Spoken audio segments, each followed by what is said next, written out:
The term high value cargo is rather fluid, but no matter the sense it makes in a particular situation, the logistics factor for such cargo needs to be rock solid.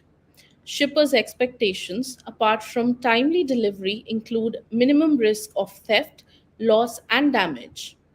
Good afternoon to everyone joining us for this LinkedIn Live.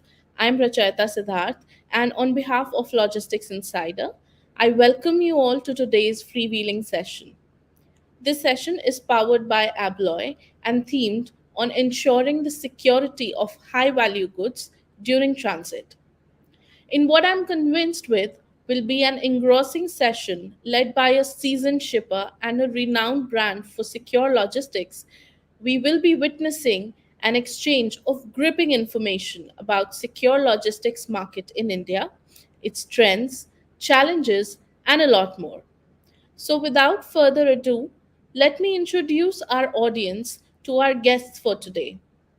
We have with us Mr. Baxi Sinha, National Sales Manager, ABLOY India. And along with him, we have Mr. Sandiip Kothaari, Senior General Manager, IT, ORRA Fine Jewellery. I welcome both of them to the show. Well, thanks, Racheta, for the introduction. And now, since you have already introduced that, we will be talking more about the high-value goods and how we secure the logistics and supply chain part of it. So I'll just start with a brief introduction on how the logistics and supply chain industry has transformed in the last couple of years. And Sir, yeah, I'm sorry to sorry, interrupt. I think we don't have Mr. Kothari on Kothaari. the Oh, us. uh, All right, he's here. Before you proceed, I'd just like to give a small introduction of both the organizations, and I'll hand over the show to you. So, Aura is one of India's finest diamond and gold jewelry retail chains, strung with 63 stores and 5 design centers across 27 cities in the country, plus a prominent presence on digital front, making their supply chain omni-channel in true sense. Abloy, on the other hand, is the proven supplier of security and safety solutions for transport operations. To name a few, their offerings for logistics industry include remotely controlled security and safety for road transportation, access control solutions in aviation security, and security and access control solutions for railway infrastructure. With this, I'd like to welcome both our guests for today. And before we flag off today's session, I'd like to inform our audience that they can post their questions in the comment section. And if time permits, our experts will be taking a few of them. And now I hand over the reins to Mr. Sinha to take the show further. Over to you, sir. well, thanks, Racheta. Good afternoon, everyone.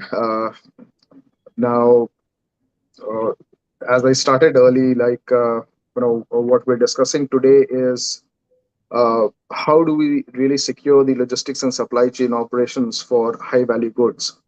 Now, when we talk of high value goods, we have products that range from electronic devices, peripherals, going right up to gems and jewelries. Now, Mr. Kothaari here is from the gems and jewelry background, and obviously we will discuss more about that particular sector.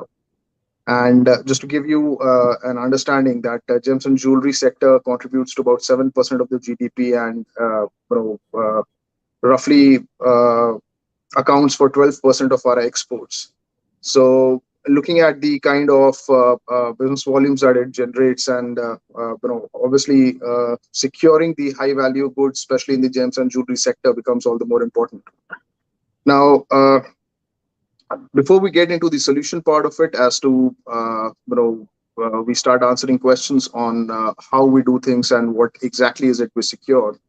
The better idea is to understand what exactly are the challenges that the industry faces today. As I started that, there's been a huge transformation from what we saw about 8-10 years ago in the logistics and supply chain, and coming today where things have improved quite a lot, but still there are some challenges, some gaps that needs to be filled.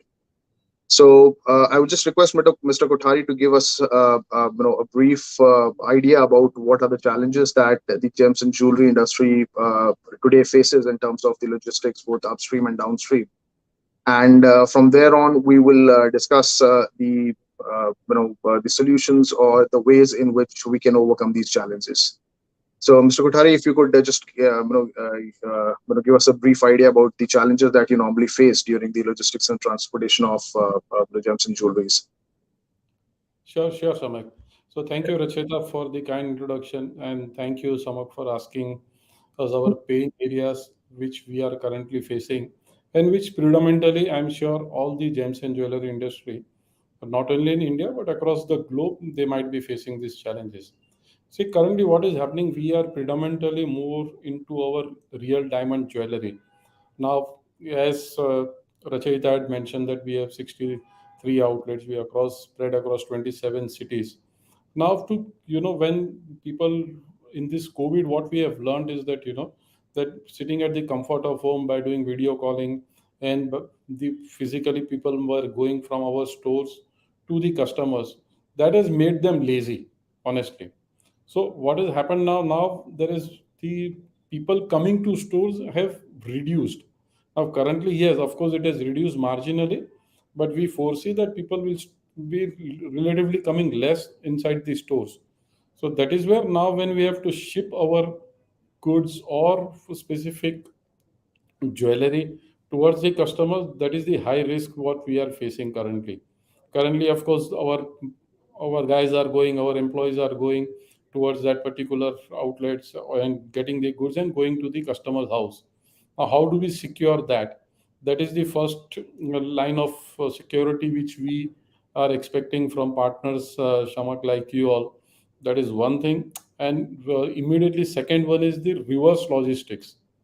How do we do that? Reverse logistics comes under multiple scenarios, and multiple scenarios like how we do it for our repairs when any jewelry comes for repairs.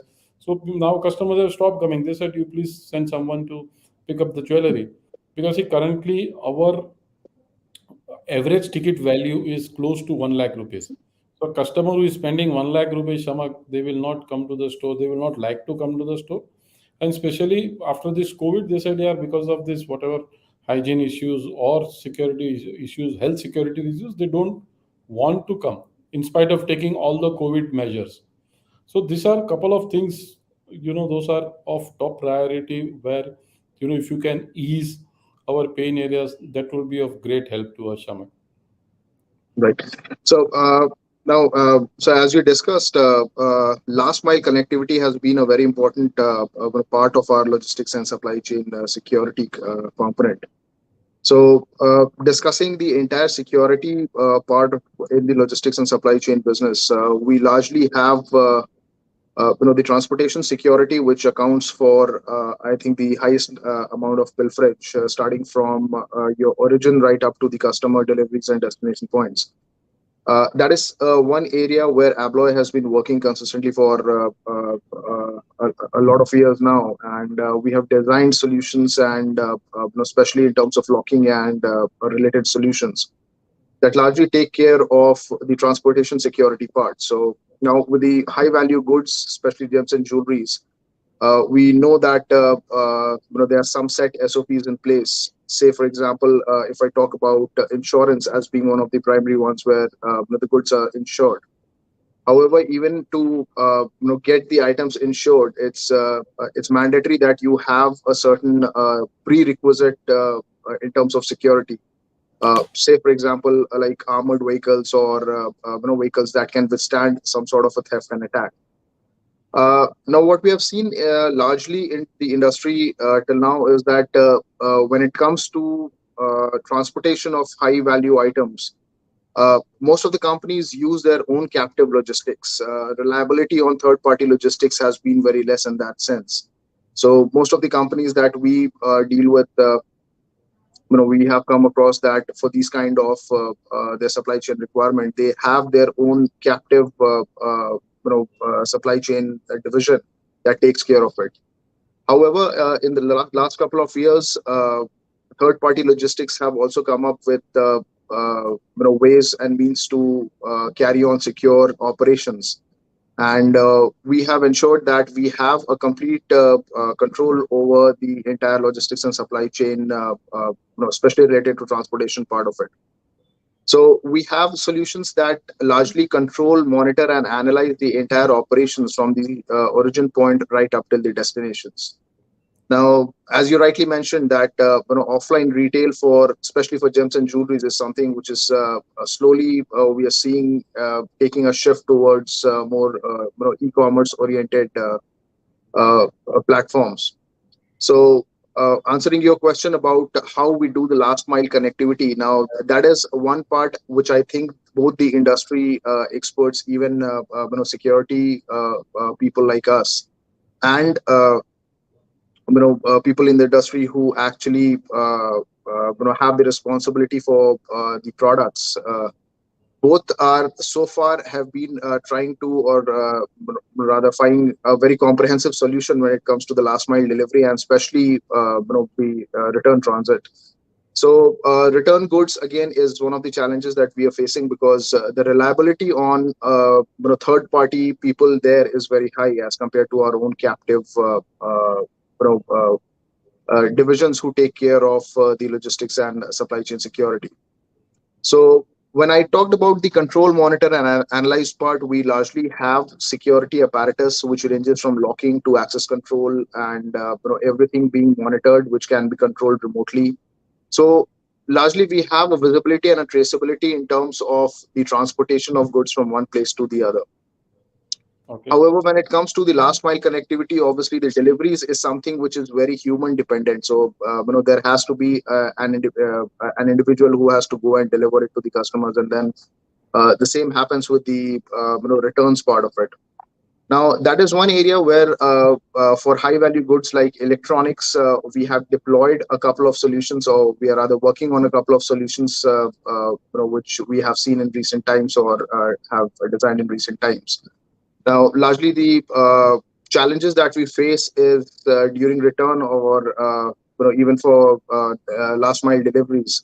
Counterfeiting has been one of the challenges that we have come across. Then, of course, high cost of returns, and that again is one of the bigger challenges that companies like you face. So now, when I talk about security, it's not only related to the part of creating a security apparatus in terms of a locking or an electronic security, but there has to be a lot of SOPs in place. So I'm pretty sure you have these SOPs in place when you do the last mile deliveries, and especially for returns. Now, as what I understand, currently for e-commerce business, the rate of return ranges somewhere between 18 to 20%, which still is pretty high compared to some of the other countries, or what we are targeting largely to bring it down to about 10 to 12% rate of returns.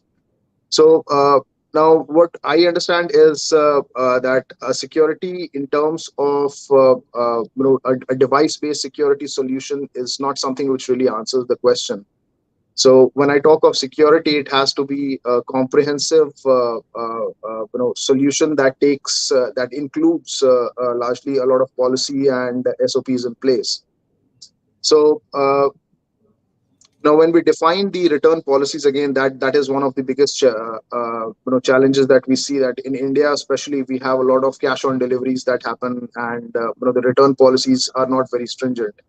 So we need to formulate a couple of policies there as well, in terms of reducing the rate of returns, especially when we are talking of the return logistics. In terms of the last mile delivery, obviously we are securing the transportation part of it, which locking obviously is one part of it. In terms of visibility, we have CCTV cameras, access controls, everything in place, which practically ensures that there's no pilferage or leakage while it is in transit. However, the challenges at the origin and destination points are again different. So when I talk about security in the entire supply chain process, the security at warehousing would be different. The security at the transportation level would be different. The security at your retail outlet level would be different. So we need to look at all these things collectively, as to how we incorporate all of these different security apparatuses into one. So, Sure. Mr. Kothari, any specific challenges that you see in terms of formulating such SOPs or policies in terms of the last mile delivery or return that we see for, especially for high value items? It becomes really difficult if you have very high rate of returns and as you said, that repairs and for other things it has to come back. Yeah. So So, Samay, in our case, what happens, returns are very, very less in our specifically in gems and jewelry industry, because these are all more or less custom made, and there are some minor modifications which customers comes and tells us. Our major challenge comes when there is a repair, because in mhm, return is one way communication. Here, ho gaya, aapne le diya, and you have given the material. But now here in repairs, it has to first you have to take it from the customer, come back to our workshop. After that, there is a lead time that you have to manage. As a partner, you have to inform customers that based on our out input that this will take another say 30 days or 45 days. In that 30 45 days, sometimes there is an emergency, the goods are ready for dispatch. You will have to be agile at that point of time, and you will have to closely work with us and inform customers accordingly. So mhm, that is where is the major challenge what we are facing. Another very critical point which I would like to highlight, if you can help us out, is that how do you take care of the physical security of the person who is delivering the goods? Do you, because somewhere you will have to inform him as well that what is the content of that particular parcel, right. because if a parcel is not set that large, they will say there is a nose ring is there or earrings are there. It comes in a very small box. Now, of course, if there is a gift packing and all, then still it does not become a volume packaging. Mhm, It's a normal packaging what you do. So do you all inform your delivery boys or whoever is going delivery executives that what is the material inside? It's an high value, say it's a diamond jewelry. Do you inform them or what, and how do you take care of that? So if these two things can be taken care of, then see, SOPs are there to answer your question, but SOPs how it has to be followed based upon the partner. See, I have to custom made my policy. I cannot make it sitting in my office, make a policy. We'll have to take care of the practical challenges of the partners like you, along with the requirement of our customers as well. So mhm, here, if somebody can bridge this gap, that will be great, Samay. right. So now I'll just tell you how we take care of the transportation part of it. Now, when it comes to the transportation and at least delivery to the retail points or any of your hubs or warehousing areas, that part is where we have a complete security solution along with the locking and surveillance part of it in built into one as a single dashboard. So that gives you the convenience where you can actually track and monitor everything. So that gives you a traceability in a sense till the time it's within your control. For us also, the challenge starts when the last mile delivery has to be done at the customer's premises, and more so when the return has to happen. So far, for high value items like mobile phones, laptops, or some of the electronic gadgets which are high value, we have sort of tried to counter that through developing a new process wherein the returned goods go through a scan for counterfeiting or whether it's a fake one or not. But again, that's more related to the product side of it, where somebody is trying to replace the product with something else, or send back not the correct original product, but something which is fake, or maybe a copy of it. So that is where we have an AI based solution, which we have seen a couple of companies deploy, where the return items are scanned, and while being scanned, we can exactly match the item with the ones that were shipped. So we deploy this both at while the products are being taken out from the warehouse for delivery, and also from when the return happens. But the challenge again here is that whatever kind devices or apparatus that we use, say for example, if we're using X-ray machines for just scanning the electronic goods, these are some machines that cannot be or is rather is not available as a handheld device. So for somebody to actually carry it to the customer premises and do the check there and then, get it back, that becomes a very difficult scenario. Second, of course, is the human involved in between the entire delivery and return process. So, as what where you are saying that security of that human personnel is also very important. Now, uh, in terms of contents of the package, now I so far what we have seen is that in most of the cases, because of security reasons, the delivery boys or people who are carrying it are not really informed of what exactly is the content of this packet. Now, that actually poses a two-way challenge. One is that we run a high risk of an insider involvement if the contents are made aware or they are made aware of the contents of the packet. The second, of course, is that if they are not made aware of the contents of the packet, the handling is again where the laxity happens. So there's something that we have seen that people would not treat it as something which is very important, or from the security perspective, they may not put as much effort in terms of securing the packages. Unfortunately, this is one area where we have been discussing with a couple of manufacturers and people like you to design a solution. We don't have one yet, but we are certainly looking at that perspective. Tamper-proof packaging is something again which came up as one of the things that we did, but then again, this does not really secure the personnel who's carrying it. So, from the personnel security point of view, this is something which still has its own challenges, and so far we have not been able to actually address that. What we're looking at certainly is some sort of device, tracking devices that the personnel can carry, or some sort of we have done personnel management solutions where the mobile phone that the person carries has all the checkpoints and validations that he needs to do by the time he's delivering and while he's picking up the returns. So that way, in some sense, we can actually track and trace the person and what actually has been delivered, or what has been returned, and the whereabouts of the contents and the person himself.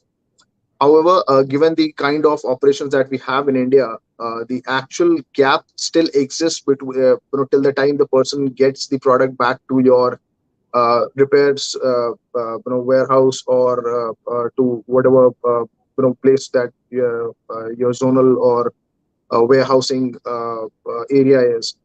So that still is a challenge. In some countries, we have in some of the countries we have these people being escorted when there is a high value item. They normally deliver and take the returns with an escort. So we have a guard, or an escort, an armed escort, who goes along with the person. But that seemingly is a very challenging concept that we can implement in India. So to answer your question about the human part of it, yes, we still have challenges, and probably we would be looking at developing a solution on that side. Yeah, Samak, you know why I told you this? Because if we are also present in tier 2 cities. Hmm. Now, slowly we will be penetrating into tier 3 cities as well. So there the security posture goes on increasing instead of Right. getting increased. And that is where how the local authorities, security authorities like police, how they will support partners like you and to retailers like us as well. So that also becomes a huge challenge. So if you have come across such things, or if you are envisaging that such issues can happen, so that also becomes a very critical aspect somewhere. So that is where Right. we need to look. If not now, then going back to your board level, and then if you can give us a roadmap that how we are planning to bridge this gap of tier 2 and tier 3 cities, that will be of a great help. What happens, why, Samak, during season time when we have to dispatch goods, it is maddening. You can't Mhm. imagine how is the mad rush, specifically when you are putting towards the silver coin or the gold coin. Right. At that point of time, volume really increases. Hmm. So this is where, in particular, we wanted help and support from industry experts, somewhere from all of you here. That was No, one point. absolutely, I completely agree. Now, we still have some sort of resources when we talk about big cities where we can tackle it in some or the other way. But tier two, tier three cities have even larger challenges compared to what we face here. And of course, going by the experience for all of us in the logistics industry, or even from the security point of view, the administration's help is not something which has been up to the mark. This is something where we have been discussing even with the policymakers and administration for a better security arrangement. But the gap still exists. I completely agree to that, and we are still in a phase of developing some sort of solution where we can do that. So far, what we have been able to certainly develop is the traceability part of it. Now, when I talk about, say, tracking the movements either of the content or of the person himself, now that is something that we still have available and can be used or deployed by companies like you who have to deal with these kind of last mile deliveries. But then again, having said that, it's just more of a reactive measure, not a proactive measure where we can actually stop something from happening. So we can certainly create a sort of traceability, but that does not entirely secure the gap that we are discussing here. Yeah, correct. Because that's, as you rightly mentioned, it's a proactive measure Yeah. we will be taking. I'm sure globally there are like players like DBRs. They must be having some solutions because they are also at the much larger level, and they are into remotest area like in Africa and all, Mhm. where there is this chances of theft and getting robbed are much higher. The another query with you all was that, see, like how you spoke about the administrative, authorities locally. Now, while you are shipping the goods through your domestic airports, airlines, aviation industry, now there's again different challenge. You have CISF guys sitting over there. They scan whatever goods you there come whatsoever, whether you give undertaking or not. If Mhm. that also can be managed, or if you all are already managing, that also we will love to hear from. That also great from you all. Yeah, absolutely. From the security side of it, we largely deal with the securing the entire operational process. This is something that I believe a lot of logistics companies have already started doing, where for a more smoother movement through the airports. A lot of logistics companies like BBC Logistics and all, who are involved or who have specialized this vertical, or developing this vertical as one of the very important verticals of transportation in the gems and jewelry side.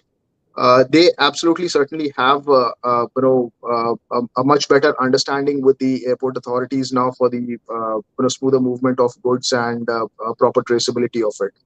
So again, in terms of the points of origin, of course, the security that we can do from the origin point up to the destination point is something entirely different. But when it comes to the handling by the authorities, there's something where we don't really have a say on it, because we have to go by what the administration and the security people there have defined as a policy. But most certainly, we, like, for example, we have talks with CISF where we try to discuss how to handle these kind of shipments, or some other critical items which are to be shipped or has to move through the airport. So we can at least reduce the time for the the turnaround time for these shipments to move through the airports more quickly. So that is something that we certainly keep discussing, and we try to devise new SOPs where things can happen much quicker than what it's happening now. Okay. See, the other security aspect, what we wanted to do is we have these job worker locations as well. So now that is where we are facing challenge, that how we can secure that particular piece of job worker, because see, they are not technology savvy. Mhm. That is where we, like people like you have your locking system solution, and then how we can take it to next level. That is where, because see, in job worker location also returns comes, repairs comes to them, where they are based on our SOPs and all, Mhm. but they are not so much educated as well. So in such cases, how can you help us out? That will be of great value addition as far as the entire solutioning is concerned, Samay. Yeah. So now, as we understand, till now, everything India has largely been human dependent. So, given the kind of workforce that we have, a large part of the entire security apparatus was human dependent. So even we would depend on guards to guard somebody else. Now, Right. of course, we have its own challenges, and now I think adoption of technology is one thing that all of us will really have to look at in terms of increasing the security part of it. Right. When I say technology, I completely agree that for the job workers, they're not very tech savvy, and we don't expect them to really use something which is very futuristic. But I believe a smartphone, uh, you know, whatever said and done about the vulnerabilities, it still serves as a good device for at least the tracking and traceability part of it. So Okay. using a smartphone is something I think even the job workers are now getting used to. I think India has almost more than 90% coverage of people using smartphones. So Correct. we have applications, we have personal management apps that we could train these people on. We have it comes in various languages, so it's not necessary that somebody has to use it only in English. So we have regional languages also,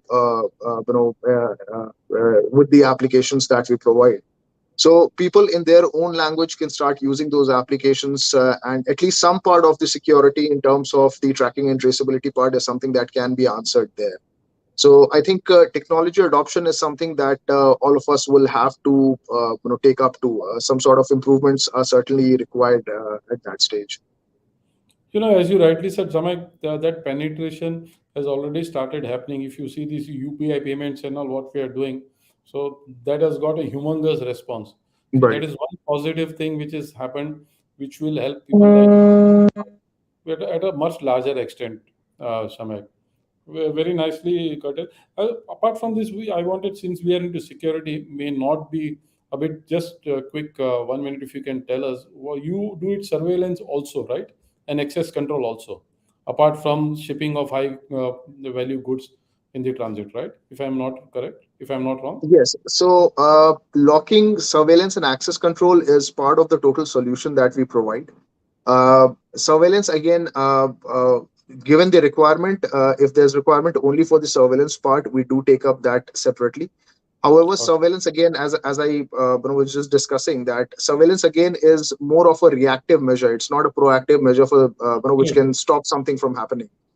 So Agreed. our focus largely is on from the security standpoint. What we try to do is have a proactive solution which can stop things from happening much before it happens.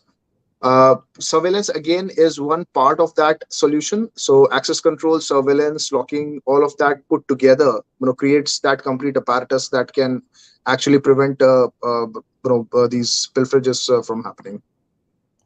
Okay, super. And you all have this solution spread across India, right? Yes. So Okay. ABLOY is actually a Finnish company. We have presence in 68 countries worldwide. So not only in India, we from India at least we cater to the SAARC countries, and we have operations in other countries as well. So even if it's international transportation, if you're exporting these high value goods or anything else, we can take care of that as well. That was the next question. So, because we do a lot of exports also, and Mhm. going forward in say next 12 to 14 months, we are going to start exporting, and our e-commerce omni-channel experience will be spread across the globe also. So that is where we will need partners like you as one holistic solutions. Absolutely, and not only about our presence, we also have associations with the global supply chain giants. So, say somebody like a DHL or a Blue Dart, who are Okay. globally present and largely handle a large volume of the high value goods shipments. We have partnered with them as well, so you can expect the same technology and the same solutions to be implemented there as well. Okay. Super. Super. Yeah. Any other queries you have for me? Questions for me, Samak, which I can answer. Yeah, most certainly. Given the kind of environment that we operate in, I think technology and security is something which is very fast changing. So, Correct. every new day, we have a different kind of threat, and we try to counter that. So it would be really good if we can talk to industry experts like you and understand what are the deeper challenges, and probably we can devise solutions or strategies that they could address. So I think what we can look forward to is a more closer cooperation in terms of the security and logistics side of it, and as well as OEMs like you. So that is something where I feel that we need to be more proactive and have a more closer cooperation going forward. Perfect. So, in the respect of time, I believe we should take some audience's Audience questions. questions, yes, yes, please. So if you have any questions up there,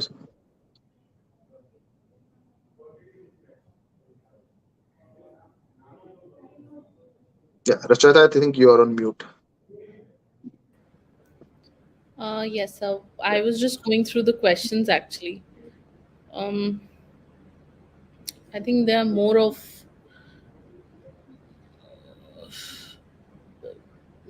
statements. They're like uh, used to handle high value pharmaceutical goods as trucker.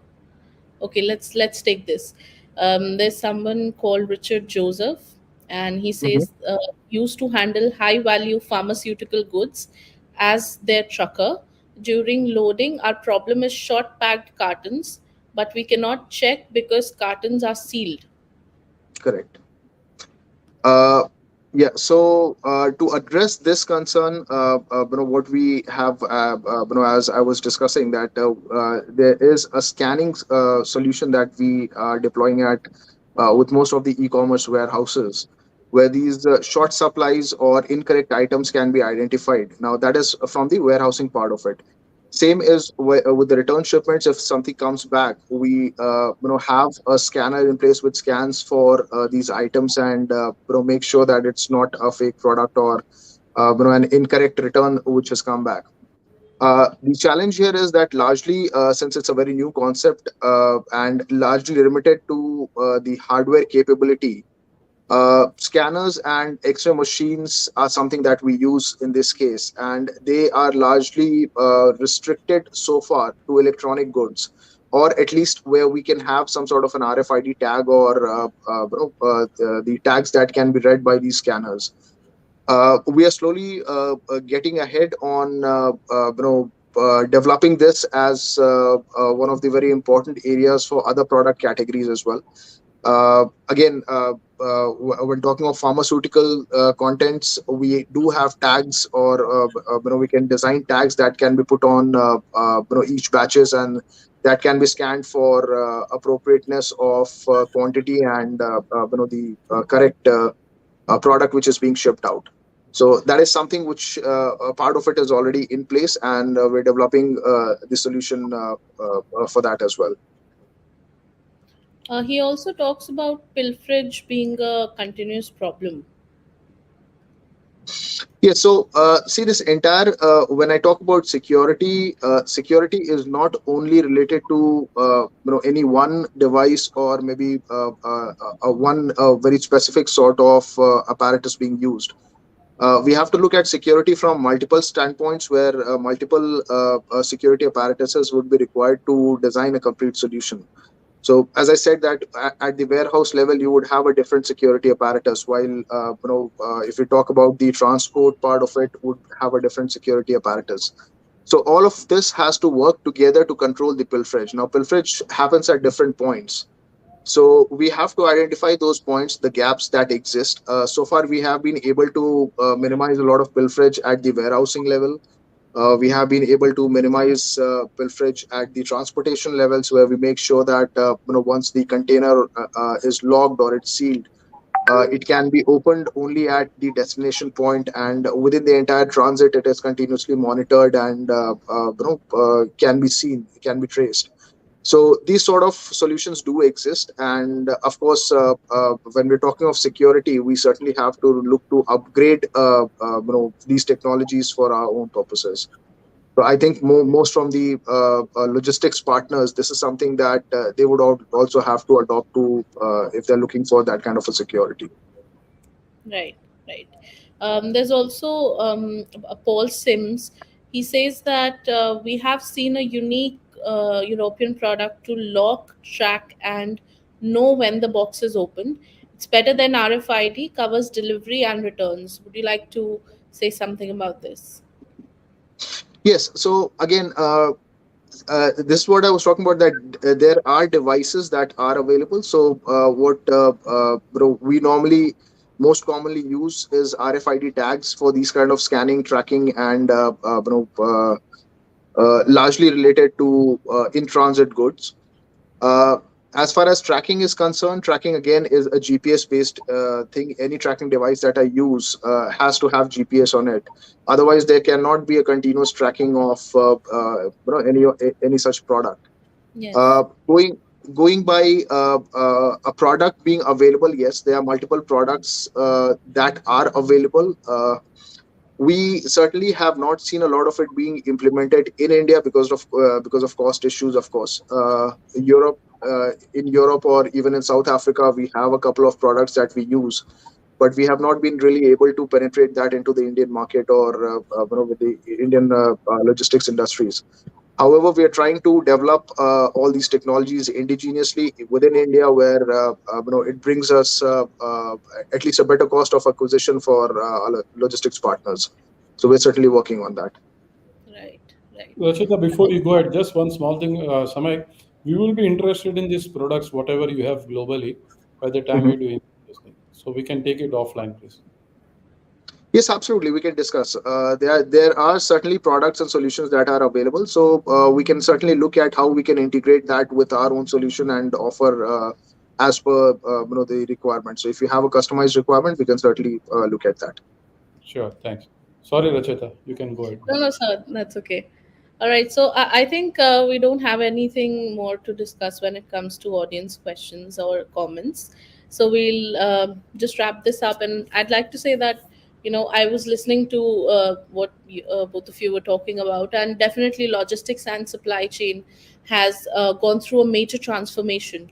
But yes, there are some challenges that are yet to overcome, and especially when it comes to valuable goods transportation, considering that initially, when, like, even a few years back, all the transportation or handing over to customers, that was done via trusted people, uh, the jewelry brands, or the when the jewelry brands didn't even exist, they were just jewelers.